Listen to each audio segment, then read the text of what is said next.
Hello, and thank you very much for listening to this episode of the Billy Newman Photo Podcast, recorded for the second week of August 2020.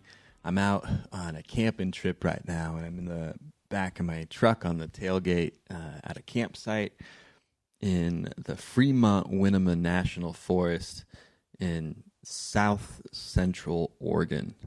Pretty sure that's about where it would be. Maybe it's still central Oregon. I think it's still in the mountain area before you drop down into the Great Basin, near the location that I was for the last podcast when I was talking about hanging out near that cabin near a meadow. And since then, I've been driving kind of around through these Forest Service roads, checking out different campsites that are laid out in some areas. A lot of area up here. I think when I was looking at my watch and it says we're about 4,900 feet. I think I was about 5,200 feet near maybe the higher parts that I was at. But yeah, this is pretty high up here. I think I saw a little bit of snow on the ground in a spot a while back when I was driving a little shady spot that hadn't been warmed up, which is, I don't know, it's weird to see in August.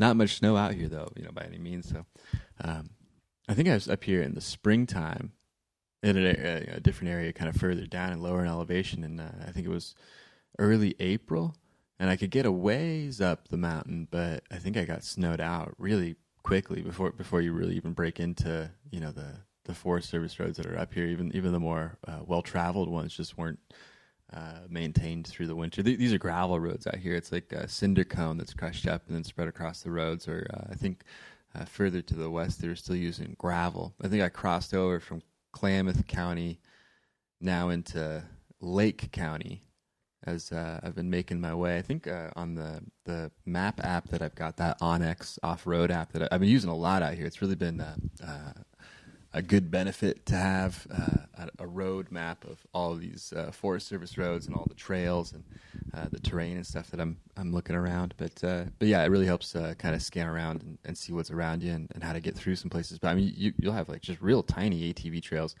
Troublingly, though, I think I mentioned, they're not really totally differentiated with notes on how bad each different road is. It's just a solid green line that says you can drive on it, and it might be a well-graded gravel road that's wide like a highway, or it might be a really small and brushy, like overgrown power line road that kind of cuts along a property line.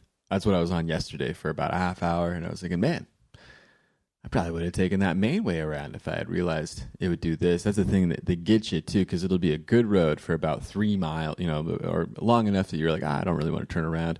And then it'll kind of gradually creep in more slowly. As I suppose less and less people have gone out as far as that to keep the road well traveled and maintained. But yeah, you get that the ruts of the tires, and then you get the center strip where you're getting like a bunch of seedlings of trees, these evergreen trees that are growing up about 2 feet, 3 feet or so, and they haven't really been topped off or knocked over by other trucks going through. Maybe there's, I don't know, higher clearance vehicles that go through most of the time, but even in this truck, it's I'm still just kind of scraping across the bottom of these tiny little seedlings that are all over the place. So I don't know, it's okay kind of floating around, but I think I made it around like 70 miles or so from the last place that I was camping, and I'm now up in the hills at an area out by a big lake. Well, I think it's a reservoir, and I think this area, there's like kind of a natural depression. It's only, 20, 25 feet lower, but I think what they've done is they've dammed up an area down from here, and then have created a reservoir up here, I think to supply water to the town and farmland that's down lower in elevation from here, which is kind of cool. It's interesting how it's sort of laid out like this up here. But I've been walking around up here for a little bit, and I think I'm the only person up here in this area. I think there's a Forest Service campground that's a little ways over. It's pretty undeveloped too. I don't think there's running water there. But I think there's a boat ramp or something. That's about it. And there's signs that give you information. Really out here, though, it's just undeveloped camping. But there's a picnic table at the spot I'm at. Pretty big rock pile fireplace with a fire grate over it. It looks like it was a hunting camp up here. I see a couple log poles that are stretched across a tree at probably 12 feet and 8 feet or so. I think that's what they use when, like in the fall, when they start doing their when hunting season comes into effect, and I think this area gets a little more flooded out with people that have drawn tags to go mule deer hunting. And I think if they fill their tag, then they'll use these poles to, I guess, like prep the meat as they get it back into camp. But it's a cool little camp. It's a big area too. There's a swing too. There's like a rope swing with a wood board at the bottom that you sit on. You can swing around a pine tree up here. A lot of pine trees. What is it? Lodgepole pine? Is that what it's called? I think that's what I saw on a sign that said this is an experimental forest, and they're testing the regrowth of a lodgepole pine. I think I see what they're talking about. They're just real straight, real thin, not a lot of curvatures and stuff. So I figure like what they do is, or like a lot of the I don't know, log houses or poles that we see are from trees like this. Pretty exciting, wow. But I've been walking around out here. Still a good bit of trees in this area, but a little bit further out from me, like I was saying, is that lake bed, but it's really dry right now. There's kind of like a creek flowing through part of the center of it. I'm sure they probably fill it up in the winter time. I got to remember it's August too, and if I remember right, it wasn't a heavy rain year. Is that true? It seemed really rainy this winter, but if I remember them talking about the watershed, they were still talking about how it's sort of a drought year again. Take a sip of my cold coffee that I made up earlier. I got my AeroPress out with me, and I picked up another jet boil. I've had one years ago. Jet boils are like one of the best camping inventions that have been around for a while. If you don't have a good portable stove and you're going out a lot, it really makes things a lot easier and a lot more comfortable. But yeah, I've gone without making a fire anytime this year. And in the summertime out here, I keep seeing signs, as I've kind of learned in the past too, that during fire season, there's really like no good way, or at least no legal way to have an open fire pit, like a rock pit with some logs in it, I think is frowned upon up here. I think they've had a lot of forest fires and stuff up here. From stuff like that, but yeah, I've really kind of tried to avoid making campfires, but for circumstances where I feel like I'd really need it. In the wintertime, I have more fun with that sort of stuff. But what I've noticed the most with camping for multiple days and setting up campfires is that you really get sooty and you get dirty a lot faster. Your clothes are kind of impregnated with the smell of like a wet smoke and stuff, and I've not really appreciated the way I feel with that. So yeah, I've kind of found that by doing just a couple lighter things and also by following the fire regulation rules, I can kind of stay a little bit more comfortable while I'm out camping and stuff. So I'm not really in the backcountry. I'm not doing like a big expedition hike, backpacking deep into the wilderness or anything. I've got my truck here. I've got a cooler. I've got a stove and all that stuff. But even when I'm out camping or backpacking and stuff, the jet boil is just like, it's a pound or less or something. I don't know, it's great. It's just an easy thing to carry and travel around with. So yeah, lit it up this morning, made my coffee. I got my AeroPress with me, which I think is probably my preferred camping coffee making method. If you haven't had an AeroPress, it's probably one of the easier and, well, I don't know. It's been fine to make a single cup of coffee. Now, if you got like 4 people and you want to all have coffee at the same time, might not be a great solution. It's pretty tough. You can kind of do 1 cup of coffee at a time. For me, out here, it works great. You kind of throw in a scoop. It's kind of like plastic. I think it's made by Aerobee. You know when you were in elementary school and you play Frisbee? It was like an Aerobee Frisbee. They make like Frisbees. I think they're like a plastics company, and they try and find different uses for these plastics that they're creating. So I guess it's some high-temperature plastic, and it's a coffee maker. Wow. So you get these little filters you throw them in. You can probably look it up online and figure out what an AeroPress is. But yeah, filled up my coffee and stuff and made my cup and my camping cup and threw some half and half in there that I had in the cooler. And it's already cold. So it's okay. But other camping tools that I found super useful was, like I was saying, I don't really have a heater, or I don't have a fireplace that I'm using, or, like a fire ring, or I'm not bringing wood with me through this time of year. But what I did pick up is just like a portable propane heater. I've seen these used by a couple other people before, but it's sort of the size of a briefcase or so. And it takes one of those portable green propane pans that you can pick up for $3 or $4 at a store. and you throw that in there. You light the pilot light, and then it's got this like ceramic pad that, I don't know, throws off heat. So it's great to have, and that's really like my fireplace replacement, as exciting as that sounds. But it's pretty safe, working really well, been really stable and easy to use. But yeah, I got my tailgate down, and I've got that that heater going, and at night it's about as good as a fire, and you don't have any of the exhaust or the smoke and stuff coming off of it. So it's a nice clean heat source and stuff, and it's fun too if you want to move. You're like, I like my camp, but let's walk out over here. Like what I did last night is I shut the heater off after I made dinner, and I was sitting at my truck, and then I walked out probably about 100 yards into that open area as you're getting near the edge of the lake bed. And then I sat down over there and then kicked the heater on again.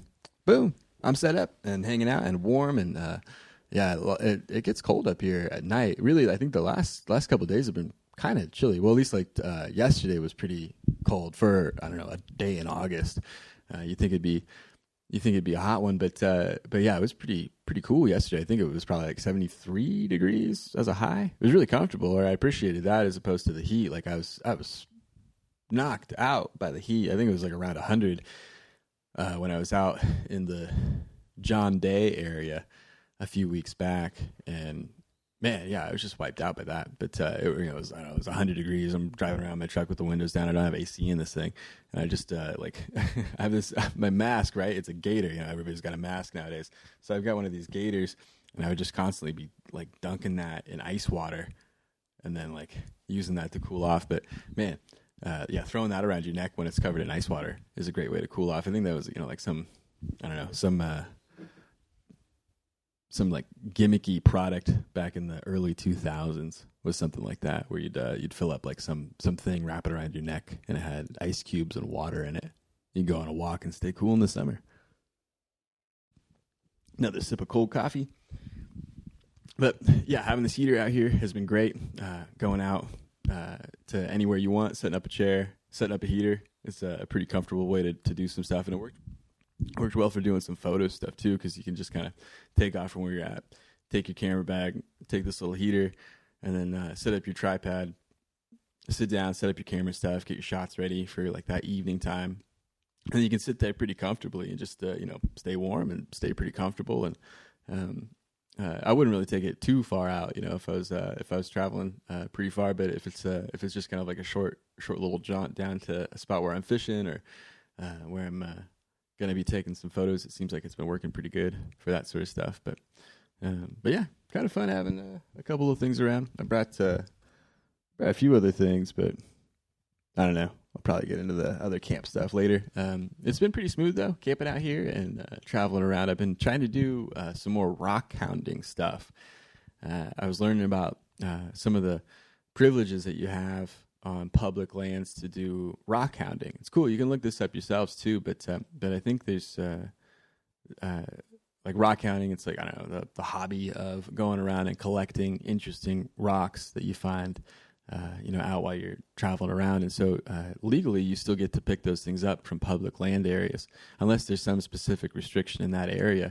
But yeah, you can go around and do rockhounding all you want. So I think it's most common stones that you can just pick up with it's just your right on public land to pick up the rocks that you come past. So it's been kind of cool going around and picking up. Up here, I've been seeing a bunch of obsidian in raw form and stuff, which is pretty cool. Coming across some jasper, some agate, some quartz, some petrified wood. That's been cool. I think last week I found a chunk of petrified wood when I was walking around, and I thought, hey, nice, cool. I like this. And there's some areas in Oregon where there's more of that than others. I think that it was part of the land development of how much wood would have been trapped quickly under mud. Is that what it is? I don't know. There's some like specific process of how petrified wood gets created from really old trees, and how that mineral change happens. So I was learning about agate too. Agate's from wood also. I didn't really understand this, but I think agate's from when a piece of wood is buried in lava from a volcanic flow. Someone that knows about rocks really would probably be able to tell me more quickly. But I think from something I was understanding recently, if you don't listen to it, check out the Meat Eater podcast. There's a bunch of really good stuff on there. I think it's hosted by Steve Ranella, and they normally have like some really good guests on to talk about. Most of the time it's through the lens of like hunting trips and stuff. But really I've learned so much about like outdoor management, and then, including stuff like this, like rockhounding and geology and all sorts of like intersectional ideas that are about the outdoors and outdoorsmanship. So really appreciated kind of some of the things I've learned from that. But one of the things I learned from that, from an episode I think maybe back in early May, was about some rockhounding stuff that they were doing, where they were going out looking for agate. And I think they were out in the Yellowstone Valley where they were looking for agate. One of the things that they explained is from one of the old Yellowstone eruptions, there was a flow of magma that covered a forest, or a lot of trees. And then what would happen is that once that wood was encased in magma, the carbon wood would burn away, and then it would leave a pocket where that wood had been. And then over a long amount of time, groundwater would seep into that pocket and then evaporate out. But as it would seep in, it would bring a certain set of minerals in it. And then as that mineral deposit would build, it would build an agate.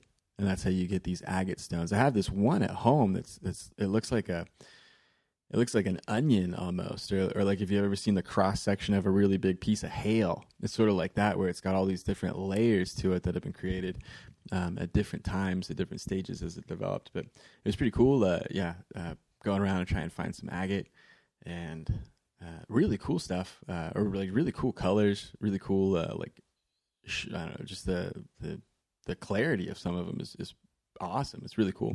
I think a little further out from here, you can start finding opal, which is cool. I don't think I've really found a lot of opal. I've heard a lot about that I think it's more common and more popular like out in Nevada. I think like northwestern Nevada is pretty common for finding opal, or deposits of opal rocks in that area. And that's sort of similar to an agate, at least in the look of that kind of clear, crystally look of a rock, which is, I don't know, it's always fun to find. But I've been traveling around up here, and it's kind of high country up here. But I've been traveling around and, trying to do some rockhounding stuff, trying to pick up some different things. And you really can find a lot if you're keeping your eyes to the ground and picking up pieces and chips and chunks of different rocks and stuff. And then you kind of collect through them and see what you got and what you want to keep and stuff. But as I was understanding the rules of rockhounding, you can get into, I think it's 25 pounds of rock a day from BLM land across Oregon. And I believe it's 10 pounds of rock per day from national forest land. Really, that's a lot of rock. Also, in addition to that, you can pick up one 25-pound or more specific specimen from, I think, each location. So, like, if you find, like, one big rock that's, I don't know, 50 pounds or 30 pounds or something like that, you can take that rock as well and not be in violation of your rockhounding picking limits.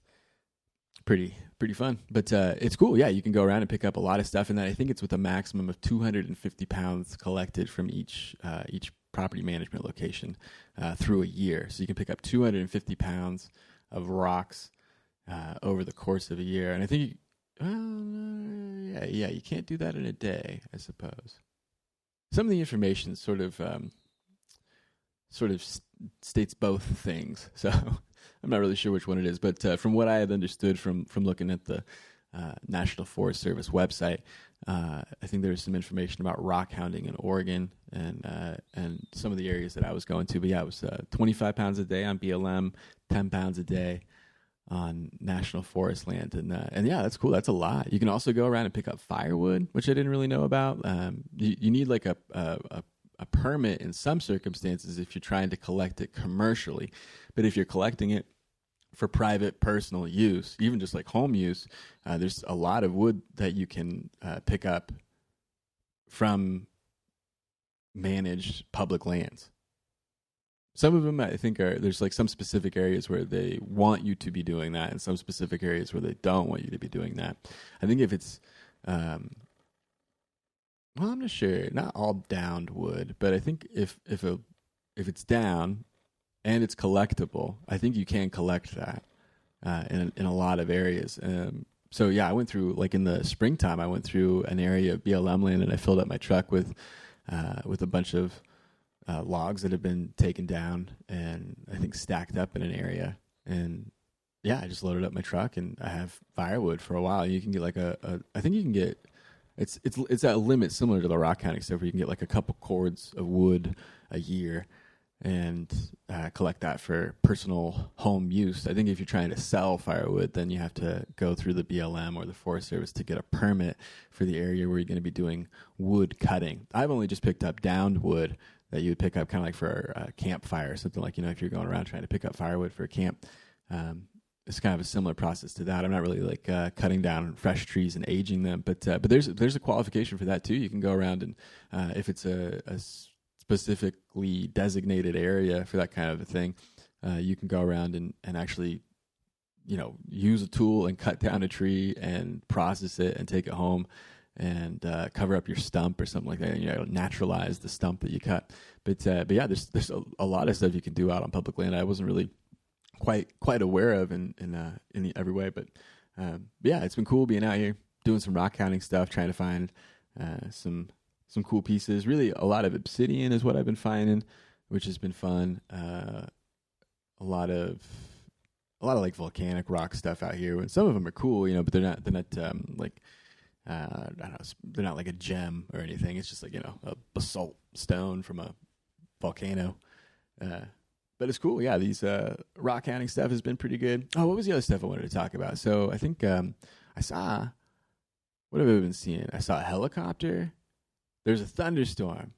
That was like when I was last doing a podcast, right? So there was like a big time thunderstorm that was rolling through that last camp that I was at when I was podcasting. And then rained a bunch after that. That was nice. Stayed nice and dry and pretty warm in the truck and the truck canopy and stuff. Waited out the rain, then it cleared off just like a couple hours later as that thunderstorm system moved past us. And then, yeah, cleared off, got pretty cold. I layered up and I walked out into that field now with a ton of wet grass and stuff. Walked out there, brought the heater like I was talking about, and posted up out in that meadow. To check out the stars and stuff from there. You can see Scorpio, almost all of Scorpio. It's really cool when you got a strong southern view of the sky. And from this area in Oregon, you can't quite see the dip in the tail of Scorpio as it kind of scoops down and then comes back up with the stinger at the end. You just barely, or I don't know, you can definitely imagine how it kind of scoops around. But yeah, at where it is now at this time in August, I think it's kind of tipping over and gone, not visible in that spot. But I think I can see what was it, Jupiter. You see just past Sagittarius as you look into the south. Then near that, just a little bit further over to the east on that same ecliptic line, you see Saturn. And I think they're both near the position where they'd be at opposition. They're not as bright as they were a few years ago, you notice, but they're still really bright. Really cool to see. And then if you stay up late enough, maybe around midnight or so, you'll see Mars rise over on the eastern horizon. And it looks real coppery red and really noticeable, really cool. But I think it came up right about the same, or I don't know, about an hour or so after the moon rose last night. So tonight it'll probably rise along the same location as Mars. That's interesting. Yeah, it would. But it was cool checking out that stuff. And I was checking it out the other night after that thunderstorm out in that field. So it was kind of fun, kind of staying up and checking out some stuff. But then I went to bed, and then I got up the next morning. And this was what was really cool is I looked out the field. I hadn't really seen any animals out there. I'd heard a few birds, of like a raven and a couple other things. I think I heard a turkey gobble. I'm not sure, though. But I looked across the field, and I saw the two of the biggest birds I have ever seen. They are the biggest birds I've ever seen. I'm really not sure what it is. It looks like similar to a blue heron, so I figure it's some kind of herring. Maybe it's a crane. But I I would guess if it was standing up, it would be almost 4 feet tall. It really looked like a small deer or a dog, like in mass and size, as you know, kind of like the feathery body of it. It wasn't puffed up in a big way, but there were two of them.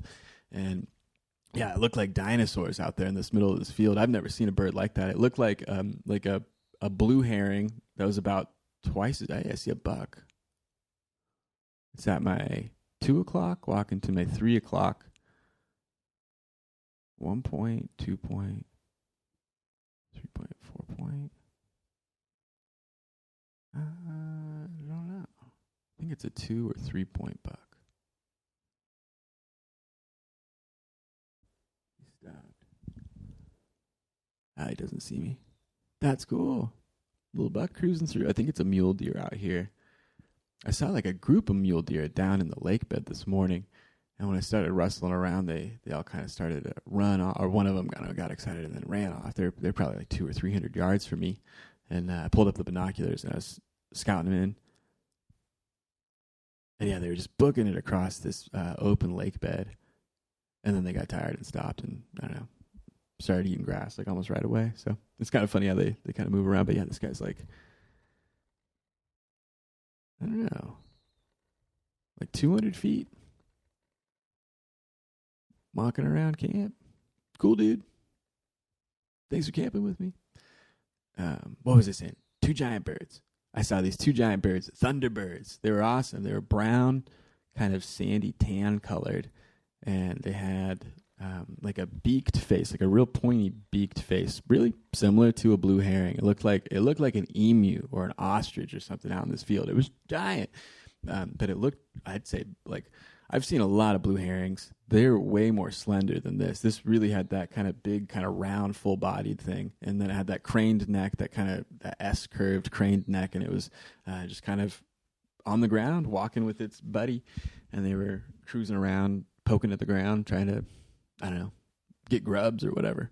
But yeah, really cool to see them. And then, so I was watching them for a bit. I had them in the binoculars. I think I got a couple pictures, but like I was explaining in that last podcast, smartly, I have a wide angle lens with me, which is 17 to 40 millimeters. So I was way out, super wide. So you just, no telephoto on my back. So didn't get the wildlife shot that would have been cool, which is fine, and I accept. But I did get a couple pictures of it that probably poorly show 2 big things out in the distance, and it looks like it could be dogs, could be deer, or it could be birds. So it was pretty awesome to see. But as I walked out a little bit, I exposed myself into the sunlight. They got sight of me, and then they both let out these, for like maybe 30 seconds to a minute or so. They both just kind of stood around and made these sort of warning or territorial croaks. These 3-beat croaks that would just echo across this whole valley or this whole meadow area that I was in. It just carried on for acres. They were probably like an acre or 2 away from me at that time, and they just let out these loud croaks, kind of, I don't know, warning that they saw a standing dude predator out in the distance. But yeah, then they kind of sauntered. They didn't take flight, but they just kind of sauntered back off up into the hill. Up into the tree line, and then I took myself back up into the tree line by my truck, made another cup of coffee that morning, and then I saw him kind of popping out again and poking around that meadow again. But it was really cool. Giant birds. I really would say they're like 4 feet tall. Body mass section, it seemed like about 2 feet or so. Like kind of on their leg, maybe 24 inches off the ground. Yeah, it just seemed like a really big bird. If I was standing right next to it, I'd be like, whoa, man, this is a real critter. So it was fun. I've never seen a bird like that out there before. I've heard about some of those, or some birds like that before. I remember hearing it's like a colloquial family story that I think like a great uncle of mine had, probably similar to this area too, which is interesting. I like that. But he said that he had woken up one morning and looked out and saw these prehistoric-looking thunderbirds, he called them. And I think I had an experience like it, too. I think it was fun. I'm sure it's totally a normal animal that's probably used to being around a lake or something. That's sort of what it seemed like, is just like a giant pelican or crane or something that you would see out by the ocean. But to see out here just walking around sagebrush in a field in a meadow, at 7:30 in the morning. It's just like, whoa, wow, look at that. I thought I'd see a deer out there, but no, giant birds. So that was really cool. Never seen any birds like that before. That was fun. Later in the day, saw a few hawks. Those were cool to see. They were watching me. I came out here to this reservoir area, and there is an area where there's some water that's backed up, but I saw an osprey fly out over real high, probably 100 feet up above the water. Then it kind of did these tight circles, and then it did this big kind of quick drop with its wings still out, but kind of braced, dropped down to about 30 feet, did another circle, and then tucked those wings in and dove straight, boom, down into the water, splash. Grabbed a fish, looked like a 3-inch or 4-inch sunfish, and that osprey grabbed it, clutched it, and bolted off to its tree branch perch to have lunch. It was really cool. I love watching this ospreys fish. It's really interesting to see their behaviors and stuff. You look at an osprey, or like a bird of prey like that, and how it operates in juxtaposition to other birds that we see their behaviors of more commonly. And it's just really interesting to see like how they operate, how they work, and sort of their attitude of their behavior is just kind of interesting. Or it just seems like really present, I think they say that like eagles are carrion eaters. Is that what it is? So they're sort of like a vulture where they'll eat dead things. I think hawks do that a bit too, but hawks will pounce. I think hawks like to pounce on mice and stuff, but you never see a hawk fish. Like I see osprey fishing all the time. It's just really cool to see that kind of connection, or that kind of development between their ecosystem of an osprey, knowing instinctually, knowing from its parents that, or it's because they nest really like for a long time. So, they have those big nests, they return to those nests, they set up those giant wide nests and those snags, and I don't know, they're just like really impressive life cycles that they've gotten. But it was cool checking out some ospreys. Always something I like. Then additional to that, I saw a helicopter cruise by. Like I was saying, there was a lightning storm just the other day, so I guess it must have started a fire somewhere out here. But I saw this helicopter cruise over right near the reservoir that I'm at. I was a couple miles away from it at the time, but I saw a reservoir I saw a helicopter fly over the reservoir with a big bucket hanging from it, and I watched it do a cycle of like 2 drops, or it wouldn't drop here, but it'd scoop up water from this reservoir and then fly out to wherever, beyond my distance, wherever it needed to go to dump on this fire, putting out fires with a helicopter. It was cool to see, but yeah, it was just like, wow. No way. The helicopter's cruising right here, picking up a scoop of water, and then bolting it over to wherever that fire needs to go out. But it was a trip to see that. It was cool. I wonder what that'd be like to be, hey, you got a firefighter, but with a helicopter. It'd be a trip to be like, all right, well, let's ramp up the helicopter. And it'd be weird to be a pilot to do that, Like I hear about being a helicopter pilot, but I just think it'd be really strange to be hovering, drop a big sack into the water, and then boom, scoop up hundreds of pounds, gallons and gallons and gallons of water. I mean, water's heavy, right? So you have to like think about that. But then scoop up all that, change how you're flying to adjust to all the new weight that you've added to the vehicle that you're flying in while you're flying it. That's what I think would be strange. You load a vehicle or something, and then you got that weight in it, and then you fly that around. But if you're riding a light vehicle, like a light helicopter, cruising down, picking up a big, like 1,000 pounds of water, I'm sure it can't pick that up, but picking up all the water that it can, and then lifting off and taking off again, that would just be so strange to fly around the mountains, picking up big buckets of water and then dropping it on fires. It just seems like a weird way to spend your days out here in the high desert. But I'm sure it'd be probably some cool stories. I don't know. Yeah, cool stuff to see that helicopter. Cool to see those thunderbirds. Cool to do some rockhounding. Cool to see some mule deer cruising around out here. Saw that buck. Oh, endless chipmunks. I see a chipmunk perched up getting some sun right now. Nice. But yeah, endless chipmunks. Not many squirrels. No mosquitoes.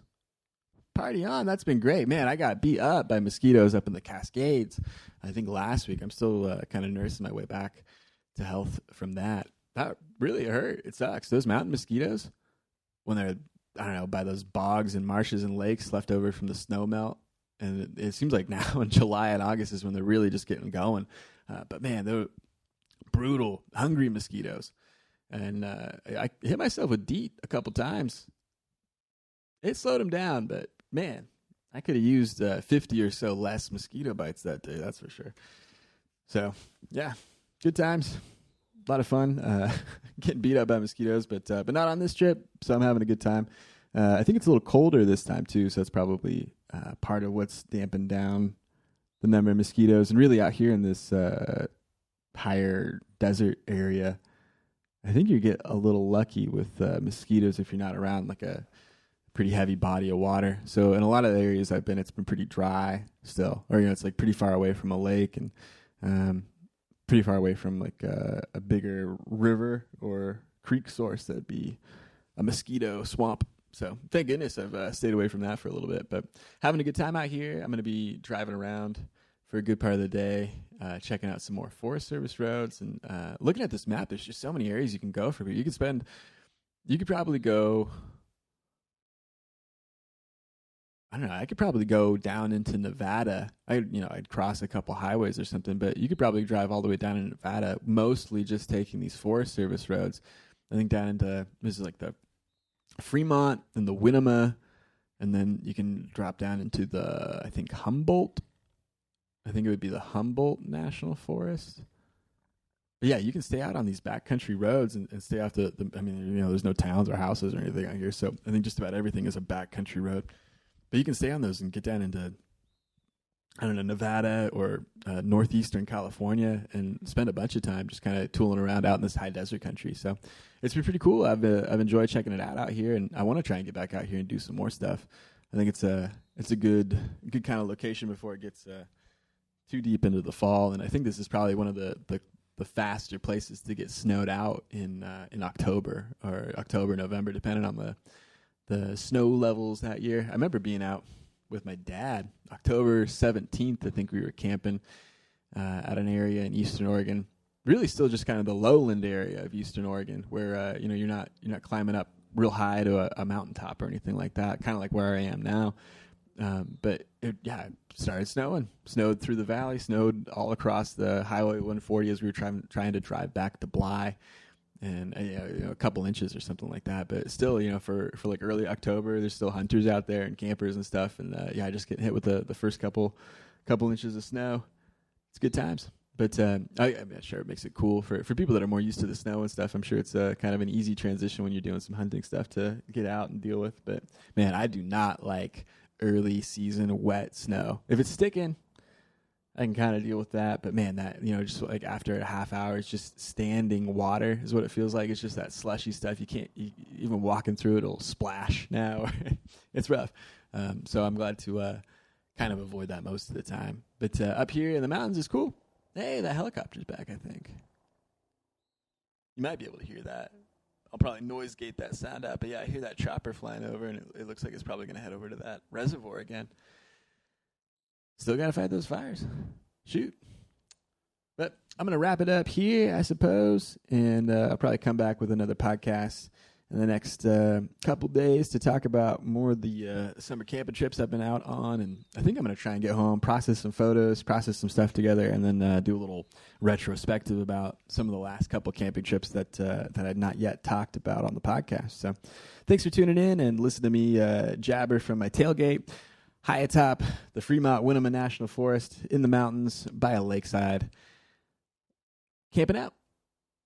Thanks a lot for listening to this episode of the Billy Newman Photo Podcast. You can find more information about me at billynewmanphoto.com. Shoot me a message or feel free to support the podcast too. You can go to billynewmanphoto.com/support, or I think patreon.com/billynewmanphoto if you'd like to help out and send me some bucks to support the travel and photo stuff that I'm up to and what I'm able to put together. So it always helps, and I always appreciate it. But thank you guys very much for bothering to listen and to check out this episode of the Billy Newman Photo Podcast. Talk to you next time.